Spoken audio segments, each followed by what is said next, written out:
let's discuss about the Spring core module, or it is also known as inversion of control with respect to the Spring. I have bifurcated the Spring core module into three different categories. First, we will learn about the introduction to the IOC in the Spring. Second is classifying the inversion of control implementation types. Third is how we can implement the inversion of control in Springs. Okay, now let's get started. Inversion of control in Spring is the most important principle or mechanism we can say in the software construction, where the developer no longer needs to create objects from the classes. That is, all the objects that the application needs will be injected, or we can say it is taken from the XML configuration file. In Spring, the XML configuration file and the POJOs are very important part, especially in the conceptual learning as well as for the practical implementation. These two are very important concepts, two important things. This also reduces the inversion of control. It helps in reducing the coupling in an application. So what exactly do we mean by coupling? Coupling is a process or a mechanism in which one module dependent on another module. Here, as per the coupling mechanism, the less the dependency of one module over the another module, the more good the application will be. That is, easier maintainability, reusability as well as the design will be good. So, in order to understand what exactly is inversion of control, let's take an example of a car driving. There are two ways. We can control our car and drive the car to the office, or we can keep a driver. That is one thing. Or we can book another taxi in which there is another driver, or a cab. If we book, there will be another driver, but the task is we will go to office. So anyway we will go to office. So the functionality is same, that is going to office, but whether we drive the car, that is we have the control over the car and go to office, or we will book for a taxi or a cab and go to office, that is inversion of control. So the mechanism is different, but the functionality will be the same. And it also helps in loose coupling. Loose coupling in the sense, the dependency of one module over the another is less, which helps in easier maintainability and higher reusability, which provides in turn the better software design. Now let's learn what exactly is Spring inversion of control. I have divided the entire thing, that is Spring core container learning, into two different categories. That is, one is learning the Spring IOC, that is everything associated with the bean, dependency, lookup, everything that comes under the inversion of control. The second concept is learning what a bean is. So, the Spring inversion of control is one of the most important and powerful concept, or we can say the most important advantageous part of the features of Spring, where the inversion of control is the core of the Spring framework. org.spring.framework.beans and org.spring.framework.context packages form the base of the Spring IOC container. So, what exactly is happening inside the container? This container is responsible for creating the beans, wiring together the beans, configuring and managing the beans, starting from the creation till the destruction.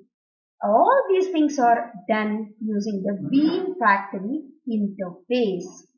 Bean Factory interface form an important part, or the most important part of the Spring IOC container. It is implemented by using the factory design pattern. What is the factory design pattern? Factory design pattern is a pattern that is used to create and dispense beans in an IOC container. Now let's begin with the first concept, that is Spring IOC container or Spring container or Spring core container. It is one of the core of the Spring framework. So if we consider two packages, that is org.springframework.beans and org.springframework.context, these two packages form the base of the Spring IOC container. So the creation, wiring together, configuring, managing all the beans, that is starting from the creation till the destruction of the objects, is done through the bean factory interface. So this bean factory interface is used for configuring the bean. If we consider the mechanism, that is dependency injection is nothing but one of the subcategories of inversion of control. This dependency injection uses this Spring container to manage the components to make up an application. So now let's learn what exactly is bean. A bean is nothing but a Java component. We can say it as a Java component that is instantiated by the Spring IOC container. So there are two important interfaces that comes under the Spring IOC container. We can say it as a interface or we can say it as a component. But there are two main components of the interfaces. So what are those? One is the bean factory interface and the next is the application context interface. First, let's learn what exactly is bean factory interface. So, bean factory interface is, or we can also say, org.springframework.beans.factory.bean factory interface. It is one of the main parts of the Spring IOC container. This interface is implemented by using the factory design pattern. We will learn what exactly is a factory design pattern in the next coming slides.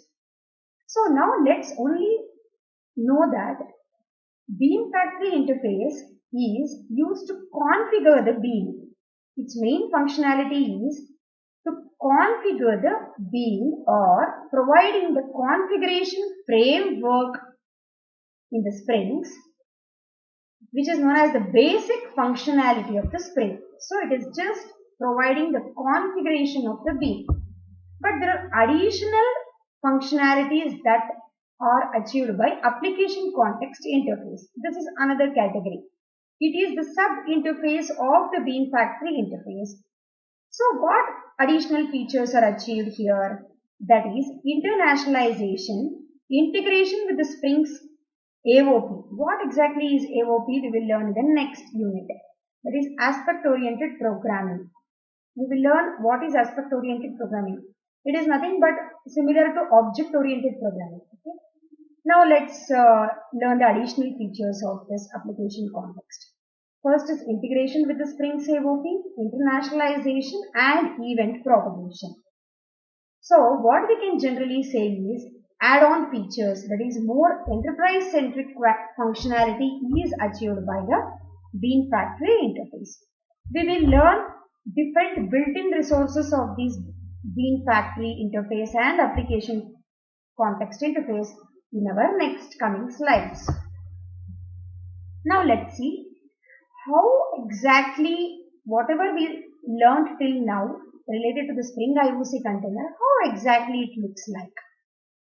So, plain old Java classes or the Java file, the Spring container takes these inputs in the form of Java Pojo classes and the final result will be the ready to use application. So what is additional thing along with this? The metadata or the XML file from where we inject the objects. Developers no longer need to create the objects.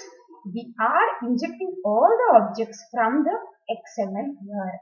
So metadata is nothing but the configuration details plus the Java Pojo classes together gets our application ready. Now let's understand what exactly is a bean. Now let's understand how we create a basic bean. So bean, we can imagine one thing with respect to bean. That is, it is a component is what we can think over as. Also, we can think over about it as any plain old Java object. Any Java file or a Java code, we can call it as a bean. So let's consider this example. Here what we are having, public class default message is our class name. So what's the message that I want to display here? Let's learn Spring step by step is the message I want to display. And here we are having, as I already told, it is a plain old Java object. There will be definitely the presence of setters and getters. What are these setters and getters? Set message is used to set the value of the variable string. Get is used to return it. So these are the two main methods that we use in any project. So the default message that I want to display here is let's learn Spring. Step by step is the message. So there is one setter, there is one getter method here. Okay. Here, how we define that in the XML? Let me see here. Here, these are all the namespaces associated with the bean.xml. Here, I am having the bean ID specifier called message. So, here whatever is there, this ID, string message, this message has been declared over here. ID is equal to message class. This is the complete class name. If I consider this class to be within the org.visualpath.vi.xml.default message. Default message is the name of the class that I am declaring here best. So with this particular, what we need to know is this particular line is, that is bean ID is equal to within the inverted commas message, class is equal to complete path of the default message class. This declares the default message within the bean ID. So what is bean here? It is an element. It is of the type message. What is the attribute ID of message? So attribute ID is message. Here that is what we are passing here. It is injected from this default message context.xml to this Java. Then here this is a class default message. So that class name is specified here. So when the container instantiates the bean with ID message, that is equal to initializing an object with new default message. How in Java we are using new keyword for creating a new instant initialization. Here, as soon as the container, what it does is, it initializes an object with the new default message by seeing this message over here, bean ID is equal to message. Next, let's learn about the bean factory interface, which is very important while learning Spring in elaborated way. So what exactly is bean factory interface? Org.spring framework.bean.factory.bean factory is the main part of the Spring IOC container, this package. We need to know this package. So as I already told, it uses the factory design pattern. What exactly is factory design pattern? It allows us to create and dispense beans in the IOC container, creation and dispense. Next, there are so many resources, built-in resources within this bean factory. So let's learn one by one. So one of the important thing is XML bean factory. It is a class that again implements this interface bean factory interface to access the beans. So let's look into a small code snippet here with which we can understand it very clearly. First is the bean factory interface. This is an object of this class. And new XML bean factory, we are creating a new file system resource, that is, we are extracting or reading the whatever that is present in the C drive bean.xml we are extracting that to the file system resource, and here file system resource is again a class that will create an object of this XML bean factory class, which is read from this file, that is C drive bean.xml. We can specify our own directory path here where our bean.xml is present. Here, what exactly is happening is, this particular bean is, how to get this bean is used by using the getBean method here. But we also need to specify bean factory name instance here. See, that is what is present here is my bean factory is an instance. So to get that bean of the type this bean, we need to use that here. Next is, these are all the built-in, most important built-in resources used in XML bean factory class. That is org.springframework.core.io will have byte array resource, URL resource, file system resource, input stream resource, class path resource. The purposes varies here. That is, here all these resources defines a particular resource. For the URL we are using this URL resource. For array of bytes we are using the byte array resource. For the file system we are using the file system resource. Input stream we are using the input stream resource, and the class path is used to retrieve the class path content. Next, let's go ahead with the application context interface. So it is nothing but it is the sub interface of the bean factory interface. As I already told, it provides an extra functionality to the Spring IOC container. Like for example, internationalization, event mechanism where notification of events happen, and portable file and resource accesses. The three most common implementation of application context that we use in each and every code or the project is class path XML application context, file system XML application context, and XML web application context. Most commonly used implementations of these three. There are many, but out of which these are the most commonly used implementations. What does class path XML application context does?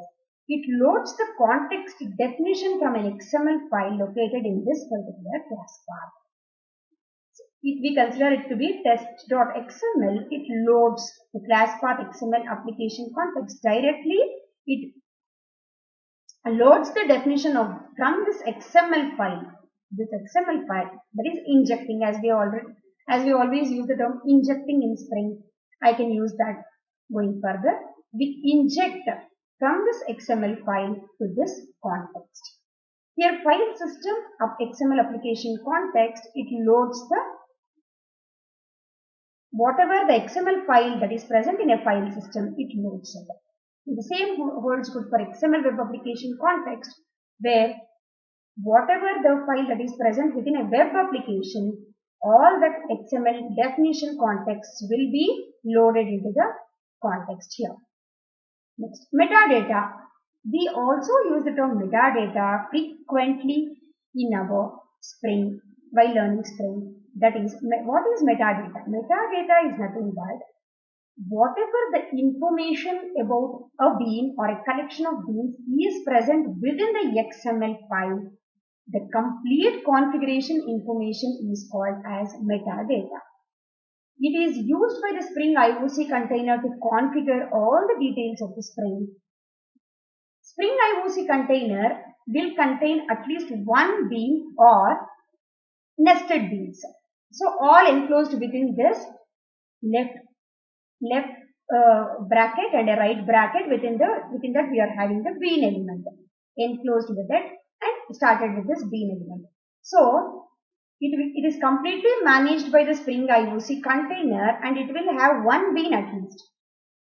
Okay, now let's see, even we can go that in an elaborated way. That is, what code snippet we are using for that XML metadata configuration that we are seeing here.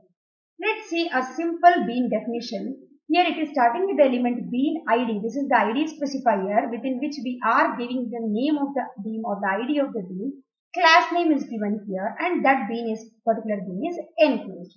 Again, the second bean is open, and that will be closed. So Here we can have any number of beans here associated with that particular project. Here we are having the bean which can have one single bean or any number of beans, before which we are having the namespaces associated with the XML, bean.xml. Next, we can see the instantiation of a container. How can we instantiate? So some code details are here. That is, class path resource is equal to new class path resource beans.xml. This particular resource is passed through the XML bean factory, and that will be in the type bean factory. Next, we are also having resource. What resource is again another interface. See, these are the three ways in which we can instantiate. One is using the class path resource. Next is by using the resource or the application context. We generally use this class path XML application context. If it is in the file system, we are using the file system resource. If it is in the particular class path, we are using the class path resource. So now, as we had already bifurcated into two concepts, the learning of our Spring IOC. One is the complete learning of the Spring IOC container, which we did till now.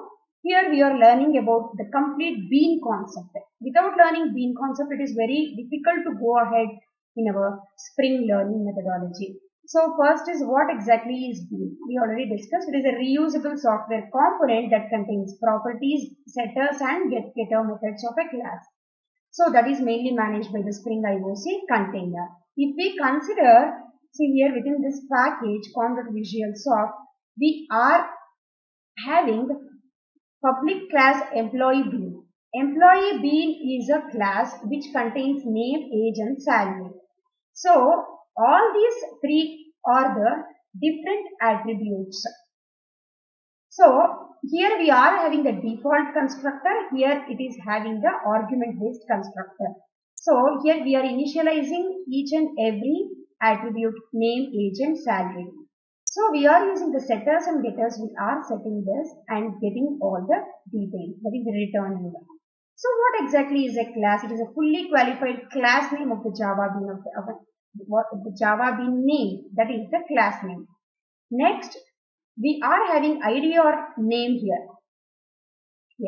ID or name is nothing but it is the identifier that must be unique within the container, and the scope is one of the very important concept that comes under the beans. That is, how far it is visible and available throughout the project. That is very important. That forms the scope. If we consider this, we are having both the constructor injection and the setter injection here. We will see how it has both in our next coming slides. Scope of a bean. As we saw here, the scope is the visibility or the availability of the bean. So let's learn what exactly is the scope of a bean. Scope of a single bean definition is visibility or the availability only to the single object instance per Spring IOC container. Prototype is nothing but to any number of object instances, how far the definition is visible. Request comes under the single HTTP request definition availability. And the session is the life cycle of the HTTP session. Global session is the global HTTP session life cycle. So a small code snippet example for the scope is as follows. Bean ID is equal to test. Class name, this is the complete class name, it is Visual Path with test. Scope is the prototype. Here what exactly is prototype? The bean definition is available for any number of object instances. That's why we have specified prototype here. Next, so in the bean configuration file, how to use the property tag by injecting the values here. So here what comes is property name and the value. So property name is name, value is equal to ABC. So employee name, age and salary. Here we are injecting here. That is what it was told like bean configuration file. Then how bean instantiation is done? Today let's go ahead with the remaining important concepts of the inversion of control in Spring. So, today's learning agenda is classifying the inversion of control implementation types, explaining or understanding the dependency injection and illustration of the auto wiring concept. Let's go one by one. First is, let's classify inversion of control implementation types. What exactly is this? If we see the Spring application, the Spring application requires several beans or objects to work together as a module in order to develop a particular loosely coupled application. So, each object depends on each other for carrying out their respective functionality. So, the same can be applied to the functions as well as the beans also. So, below are the IOC implementation, that is dependency lookup and dependency injection. What exactly is dependency lookup? When an object or a bean looks for, or if it is searching for the dependent objects or beans or functions in the IOC container that is required for functioning of a particular Spring application, that is known as dependency lookup. Dependency injection. What exactly is dependency injection? When an inversion of control container passes the dependent objects or the beans to other objects or the beans, that is injecting, putting with the help of a constructor, or it could be a factory method, or it could be through the properties within the Spring application, then it is known as dependency injection. So first let's have a complete look at dependency lookup. So in the Spring application, what happens? If we write a piece of code, that code will be dependent definitely on some other class or an object or some other module, functioning module. So if we debug or try to modify the one part of the module, then it depends upon the other code of the another module. So in order to overcome this problem, we use this technique known as dependency lookup. What is happening here is, it is allowing the loose coupling scenario between the components. What exactly is loose coupling? That is, changes done to one module or a particular component in an application does not affect the functioning or the working of another module or components of the same application. So, there is enabling of the loose coupling. That is very, very important. So, what is done for this? So, we are having the implementation of the lookup component interface here. The lookup component interface will in turn have a lookup method having the bean factory argument, where the service component implements this lookup component. That is very important. In our application, to obtain the dependency between the components, what the container does, it calls up this lookup method on each component. The component then searches out its dependency by looking the bean factory interface. So this is the code snippet which clearly explains that scenario. So there is a lookup component interface here and a lookup method. That is very, very important. Next is the dependency injection. Understanding of the dependency injection. Dependency injection is a design pattern. Like any other design patterns, it is a programming design pattern which is used to reduce coupling in an application. So also dependency injection helps the developers to use or inject or to put. We can use any of these words. Inject is to use or to put directly the objects into a class which is no longer needed to be dependent on that particular class to create an object. So, since as we know the Spring framework supports loose coupling, that is one module will not be dependent on another for its proper functioning. Then, how it does is by using this dependency injection. So, the basic principle of this dependency injection is that the objects define their dependencies using a constructor argument Here, the dependency injection means that the objects should only have as many dependencies as required for the proper functioning of their particular module. In order to perform their work, there should not be any issues. So, that is minimum dependency it should be having, not the maximum number of dependencies. So we are having three approaches to follow this procedure. One is constructor dependency injection, setter dependency injection, and third is auto wiring. What is constructor dependency injection? Here it is a type of dependency injection in which we pass an object's dependencies to its constructor. Or in other words, what we can say is dependencies are supplied as an object through the object's own constructor. See, if we are having this car service interface, where the car's speed IMPL implements this car service interface. So it has a constructor car speed. Here there is another interface called public interface car DAO. So this reference for this interface is an argument for this car speed IMPL constructor. So a constructor, through its own constructor, we are passing the dependencies, objects dependencies.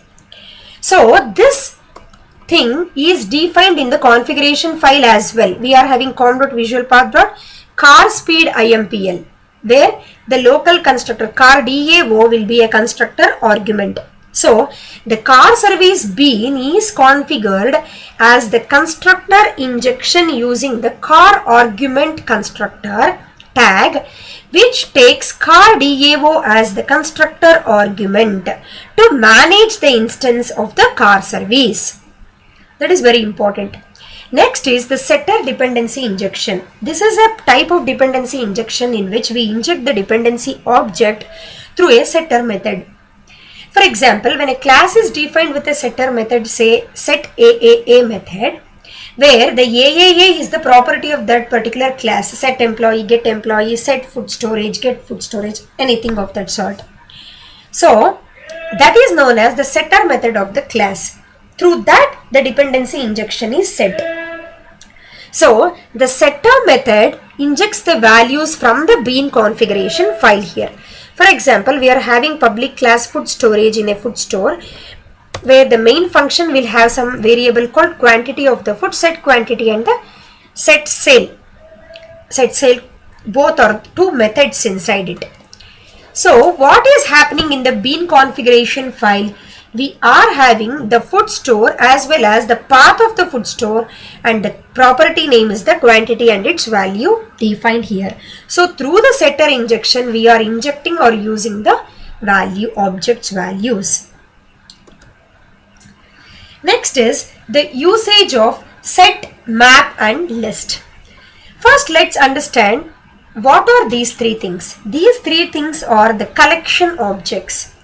So in the Spring IOC container, what happens? Bean can also access the collection of objects. Spring framework, what it does, it allows developer to inject a collection of objects in a bean by using the Java's collection framework. We can use any of these, set, list, or map, based on our representation of collection of objects, in order to inject these collection of objects. How is list used? In the bean config file, if we name the list as my list, it will be within this list, and we also use the iterator in the main class to display and access the next item. That is, iterator it is equal to map.keyset.iterator has next. We will use while has next, access the next item and displaying it. Next concept is the auto wiring. What exactly is auto wiring? We just now learned about the constructor injection and the setter injection. So we usually use either of these two injection, but the Spring framework provides another way of wiring the bean's properties by setting the auto wire attribute of the bean element. Wiring bean's properties using this auto wiring attribute, it helps us in reducing or eliminating the need of the specification of the properties or the constructor arguments. Auto wiring is wiring of the beans properties without using the constructor or setter injection. That is, it is third way of wiring the beans properties. So within the bean element, how it is done? By setting the auto wire attribute. There is a clear attribute known as auto wire. So wiring these beans properties using this auto wiring attribute, it helps us in reducing or eliminating the need of specifying the properties or the constructor arguments. There are types of auto wiring. One is by name, by type, by constructor, and auto detect. How it is defined within the configuration file? If it is by name, bean ID is equal to by name, auto wire is by name, class path, com.visualPath dot this bean. So for by type, it will be same. By type, auto wire is equal to by type. By constructor, it is constructor, auto wire is constructor, auto detect is auto wire is auto detect. So let's learn one by one what exactly is by name. By name is used to auto wire a bean property by property name. When this type of auto wiring is here, when this type of auto wiring is used, the container looks for the bean name exactly mentioned with the same name as that of the property, and that needs to be auto wired. For example, if we are having some bookstore method, so set bookstore method, and we are having a bookstore property in that, the Spring framework looks for the bean definition named bookstore and uses that set property, set bookstore there. So by type, this is used to auto wire a bean where there is exactly one bean of the property type. If there is more than one bean matches with this auto wiring bean, then an exception will be thrown. So if there is no bean that matches with this auto wiring bean, then that by type will not be set. An exception is thrown. Constructor. So this auto wire constructor means if there is no bean that matches with the constructor argument, then there is some exception called unsatisfied dependency exception will be thrown. Otherwise, it will match the parameters of one of the constructors bean. Next is the auto detect. Here it is used either as a constructor or by type of auto wiring. By default, if a default constructor is found, that will be the type of the auto wiring that is being used. Otherwise, by type will be applied. Otherwise, by type, this by type part will be applied instead of auto detect. If it is automatically able to detect, that will be used. Otherwise, by type will be used. That is of that particular bean property type. Otherwise, a fatal exception will be thrown. Hello everyone, myself Nagashri Arye, and today we are learning about annotation support in Springs. So now let's look at the agenda. First thing is introduction to annotations, Spring annotation support, and the Spring Java config annotations. First, let's begin with the introduction to annotations. Basically, let's know what exactly is an annotation. Annotation is basically data, the metadata of a particular program or the program that we are writing, or in other words, the code about that particular source code. Spring Framework, it started using annotations post 2.5 release version, 2.5 version. After that, it started using annotation. Before that, there were no annotations being used. So basically, these annotations provide context or the why exactly the declaration exists, the context in the declaration. So what was happening prior to annotations? If we know on that, the entire Spring Framework behavior was largely controlled through XML configuration. Before the usage or prior the usage of annotations, the entire behavior of the Spring Framework was controlled through the XML configuration. So, but today what we are doing is we are using the annotation which helps us in providing tremendous capabilities on how we configure the behavior of the Spring framework. It will be in control actually, and it also provides the metadata about that program. These annotations are processed or parsed by the compilers, annotation processing tools, and also it is executed basically at the runtime. So, also annotations have been introduced in JDK 1.5. It helps the programmers to specify the information about the code at the source code level itself. How we can imagine the annotation is, we can imagine it as a documentation assistance. For example, if we are having @override. @override, what it does, it helps us to know that we are overriding a particular method from the base class. That is what @override does. So it is just like a documentation assistance. If we are having assistance, right? Similar to that. Also, if we consider @webService, what we can imagine it, what @webService says is that particular annotation. If we write @webService, it means that we are providing it to generate that particular class in order to expose that class as a web service. We are saying that it is a web service. We are exposing it as a web service. So that is what @webService does. Also, if we are having some example like @EJB, what it does, we are telling that we are providing a documentation assistance. That is, that particular class is exposed as an enterprise Java bean, or it's by the container needs to understand that it is an enterprise Java bean or an EJB, but not a regular Pojo class. We are saying that, that's it. It provides a documentation assistance. So that is what. So how it is helpful? It is basically used in rapid application development.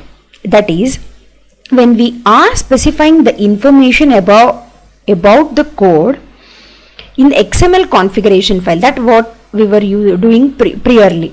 So here, rather than doing that in XML configuration file, we specify the annotation here. We are using @webService, @EJB, @override, like that. So what happens is, we need to note here that our annotation configuration will be overwritten with the XML configuration. If the XML configuration also has the configuration and the same annotation configuration is also provided in the annotation, this annotation configuration will be overwritten. Okay, next. Let's understand why was the annotation introduced. See, what it was happening is, the developers always used to write each and every configuration related stuff in the XML file, and usage of lot of angle brackets were happening. So it used to be cumbersome. Always wiring of these beans in the XML configuration file, it used to be a cumbersome task, and also it was like confusing.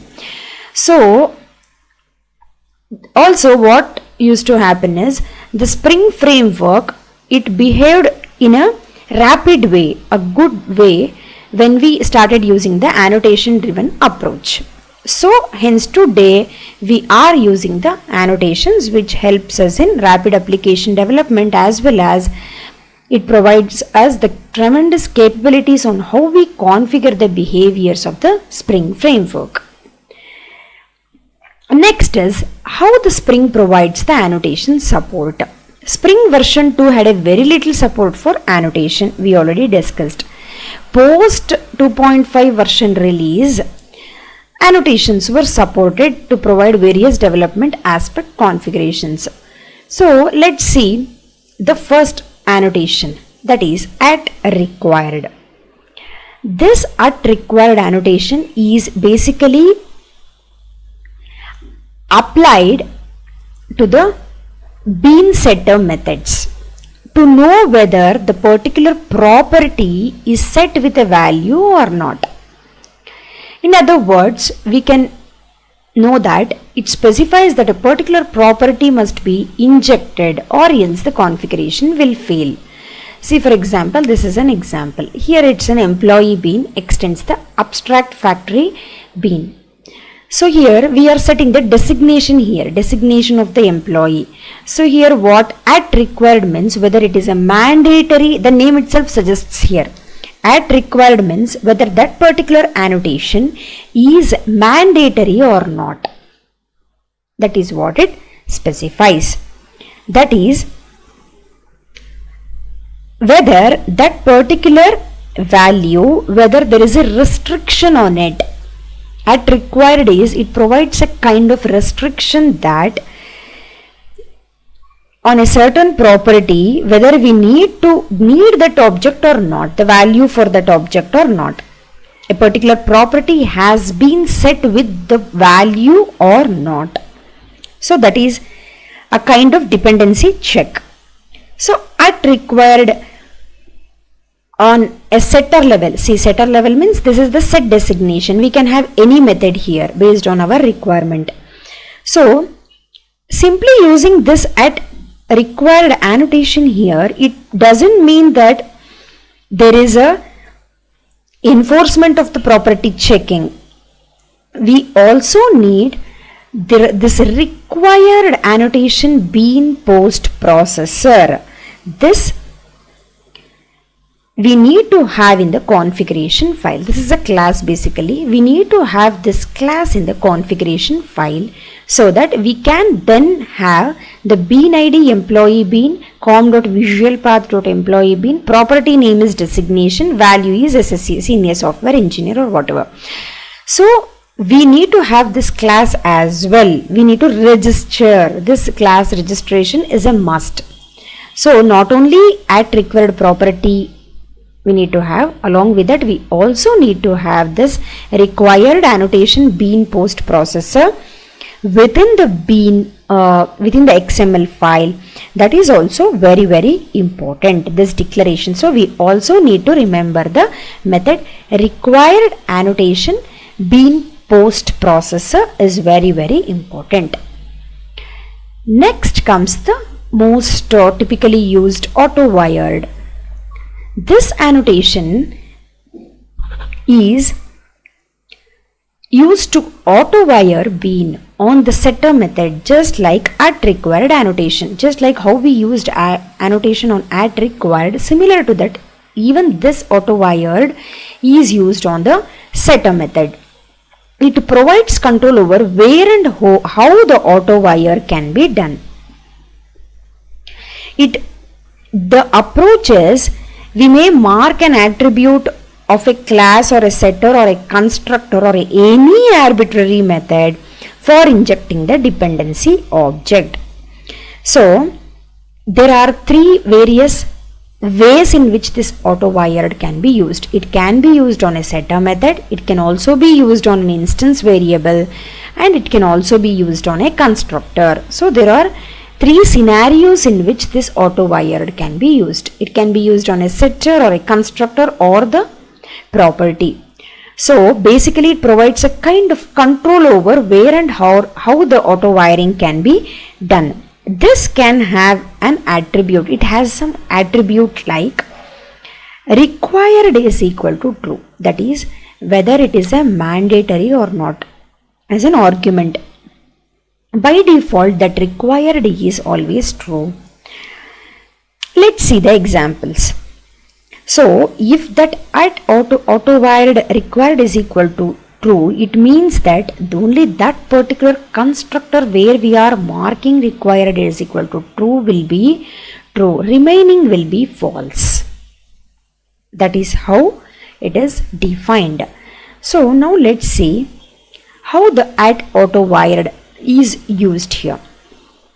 First is at auto wired annotation on a setter method.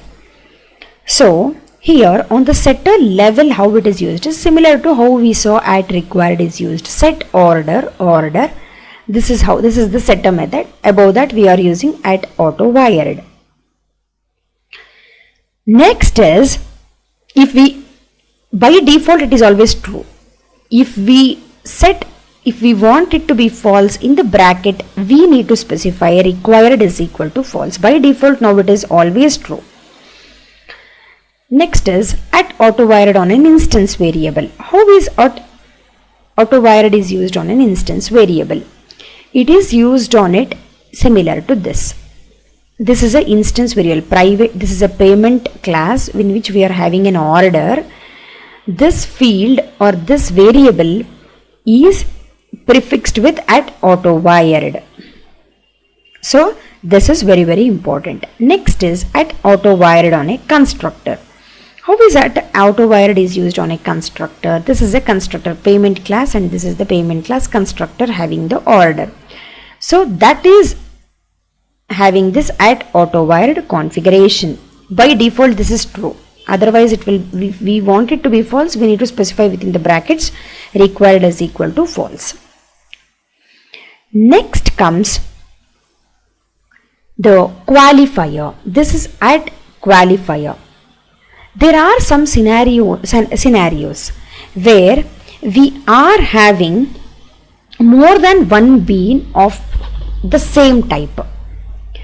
Then in the particular configuration, see, we are having @AutoWire that is used to perform injection by type. It will not be able to take decision of which bean it has to be injected, and that will give rise to some ambiguity errors. So in such scenarios, to resolve that, we are using this qualifier, that is @qualifier. To resolve this, we need to perform by name, that particular name of the class we are defining here. See, for example, we are having this public class vehicle, in which this is a field, and this is @AutoWired required is equal to false. This is @qualifier car2. This specifies which particular type it belongs to. If there are more than one beans of type car here, if there are more than one beans of type car, we are specifying here very neatly that it has to access the car2. See, for example, even in the application context.xml, we are specifying qualifier value is equal to car2. Here also we are specifying which car. If it is having more than one type, we are specifying here very neatly car2 is what it belongs to. Next, some more annotations we can learn. In that, one is @component. @component is nothing but it's the generic stereotype annotation to manage any component by Spring. Whereas the other annotations are specialized for that particular specific use case. But this @component is a generic stereotype component. In other words, what we can say is, if we use @component, it can be as good as generically naming @repository, @service or @controller.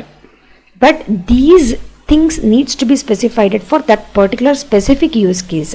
But in general use case or a base annotation, we can specify @component.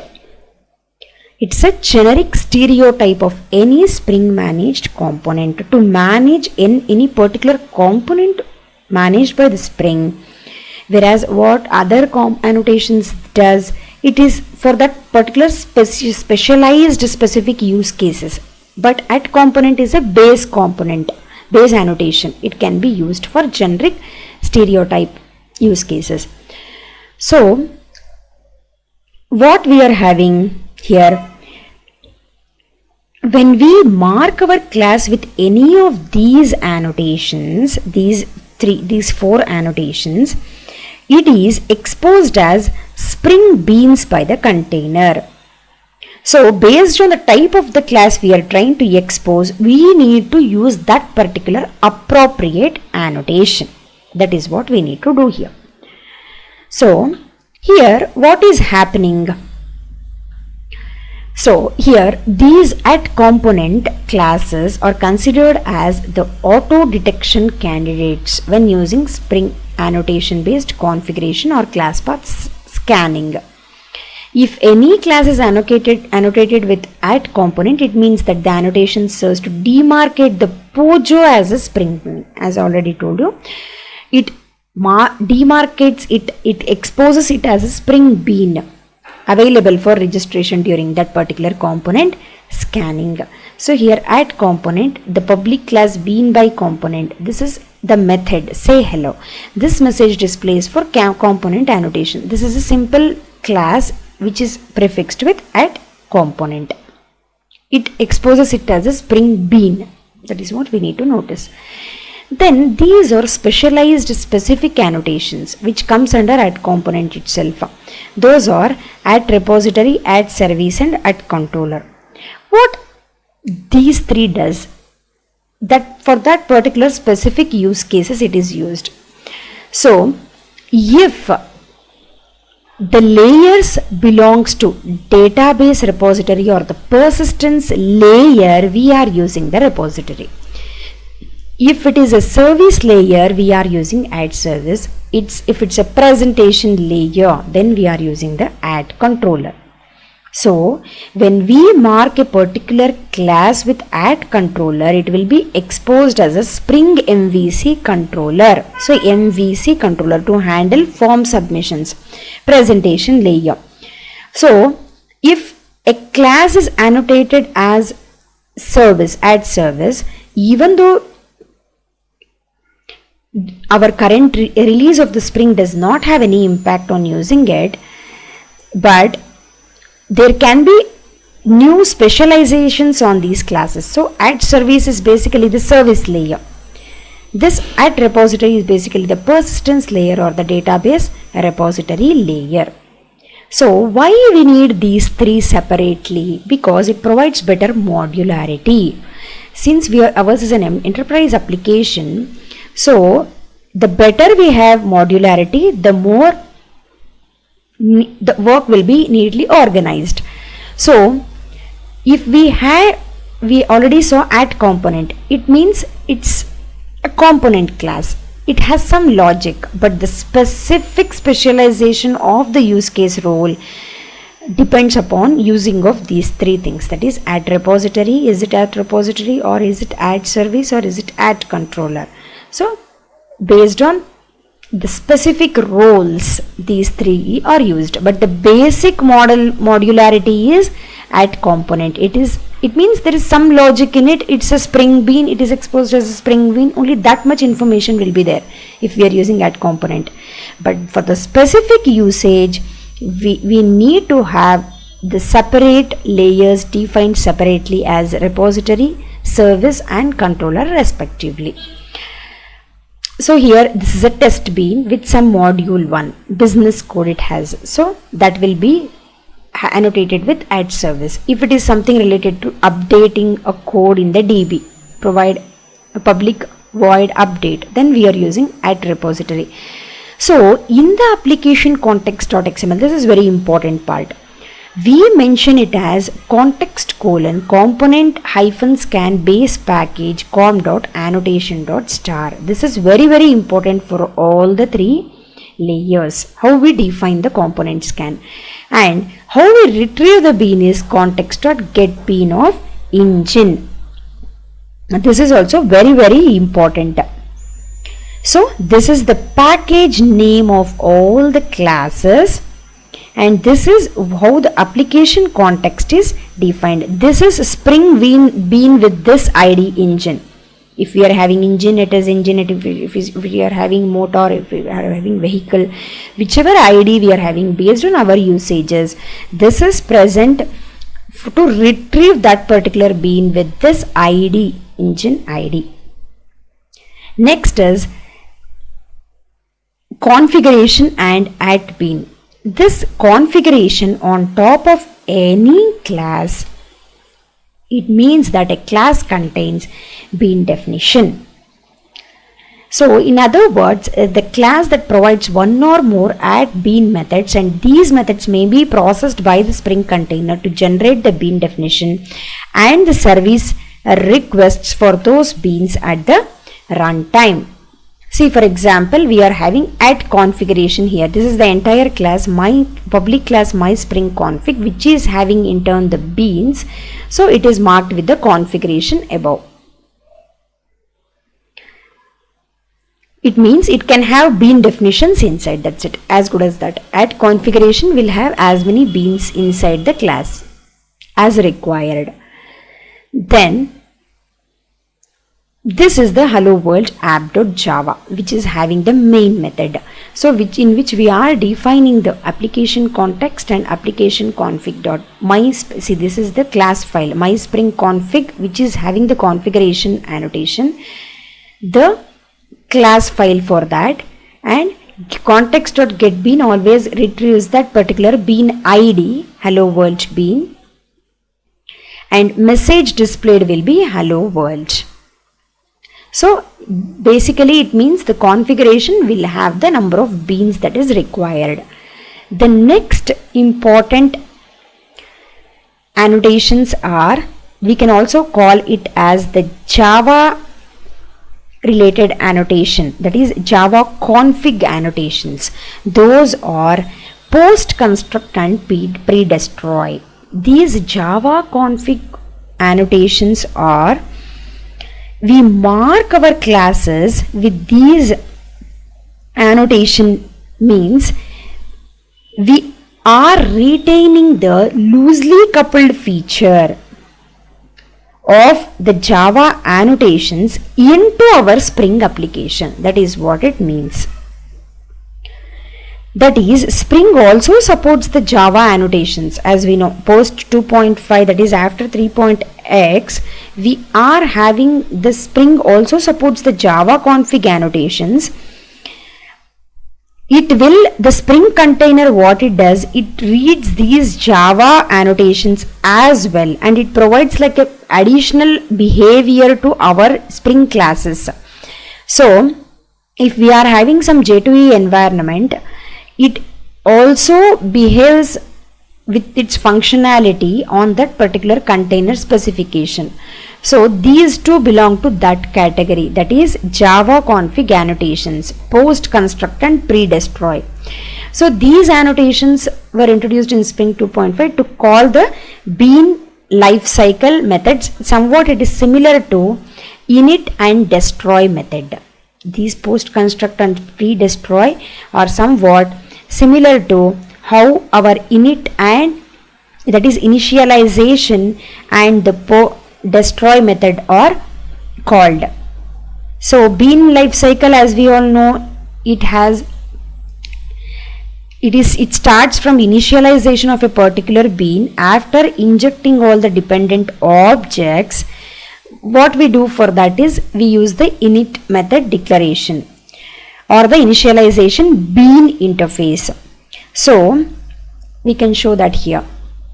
See, this is pre-destroy, this is post construct. Post construct means initialization. Once the post construct is called after the bean has been initialized and before this bean is returned to the requested object. So post the initialization we are having this post construct. And pre-destroy, why it is used, when it is used, it is called just before the bean is removed from the container, that is after the before the cleanup. Once we clean up, before that itself we destroy all the unused objects. So if we mark that particular method with post construct annotation, it means this method will be invoked by the core container after injecting the dependent objects into the bean. When we mark pre-destroy on a particular bean, pre-destroy annotation, it means this method will be invoked as part of the bean destruction process, that is cleaning up the unused resources. That's it. So these two are similar to init and the destroy method. So pre-destroy, clean up also we can say, or we can also say this will be invoked while it is removed from the container. That's it, container memory. So that is what this program does. It demonstrates the usage of add post construct and add pre destroy, which are basically the Java related annotations used. The behavior of this is used by the Spring container as well. Thank you.